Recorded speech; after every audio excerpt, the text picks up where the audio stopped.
Samaki hasoni urarumva igihe twaririye ntitwasangiye ku meza nta n'isoni reba uko kareba gusa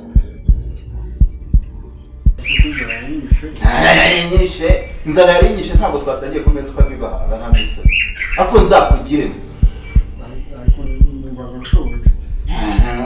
reka mubwire uzi ko ariyo mpamvu utabyibuha nta kumva ntagize ngo ubyibuhe akantu ariko kanze kunaga hari ibintu nagukorera wowe hari ikintu na kimwe nakuzanira ngo ubyibuhe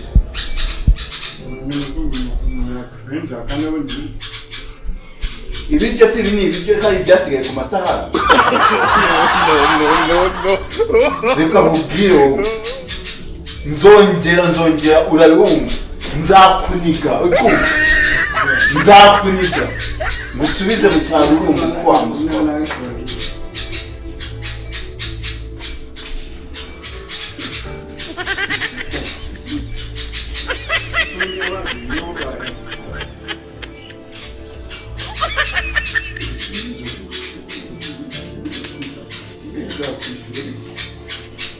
When I found a woman stronger than anyone I know, she shaped my dreams. I hope someday I'll share a home. Oh, I found love to carry more than just my secret, to carry love, to carry children over.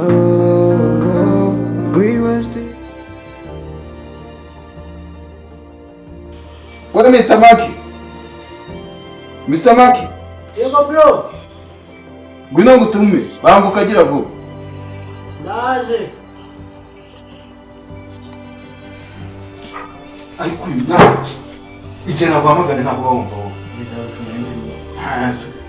Kanza wa sinzi kutumva ariko ubu.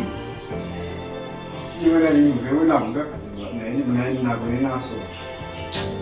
Ati yagiye impereshe rwanda. Wumvise? Ukaita hakuvuna.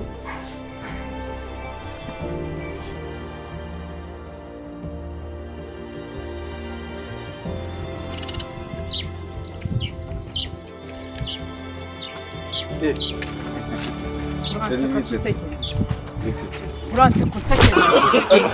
No. Gusa ibintu bicyo wanyene. Bigeze kandi. Nusuru urupapuro agare wowe ruyi.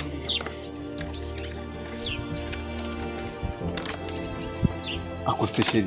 Nawe uretse kwijijisha uyu mukono. Jewe uru rupapuro rwangezeho bivuga ko ari wowe ruturutse usibye. Ibindi rukumbwira rero ntabwo ntaka kubyumva ahubwo bisobanuye neza. Ubwo ni Mr. Maki kabikoze. Urupapuro niwe warumpaye ariko yambwe ko ari weho warumpaye. Umukono nsanzwe nkwandikira ntago ubuzi. None se ibyo byo watekerezaga ndabizi. Akubwiye. Uyu mukono ntago ari uwanjye. Ibyo ntibindeba njye ahubwo ugomba kunsobanura ukuntu wandika ibaruwa. Nese uko ubizi natinyuka nkakwandikira ibintu koko n'ukuntu ngukunda. Ntiwambwiye ngo sinzongera kuguhamagara. Njyewe nize noneho kugira ngo mbikwibwire. Njyewe wowe nyine hari undi wese. Suburi kumva ibyo nabihera heho ubwe. None singi ibi nabibonye. Uyu mukono ntago ari uwanjye nawe urabizi umukono asanzwe mpamvu. None byanditswe nawe. Nese nahinduye umukono.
nyine se byanditswe wanjye nakwandika gutya byanditswe nande ko urupapuro rwaje ruvuga ko ari we hose ubwo ni kamisa manki kabihinduye ariko buretse karyenje buretse bikumva karahangana nanjye aho ndi bugafatire karambona be buretse urabona benga kayanako we Mr. Maki izane ngwino hano gira vuba banguka ntakuvuna ubwo ntago ushaka kurara mwarura rugo uriruka urancikira he wakwiruka utakwiruka ndagufata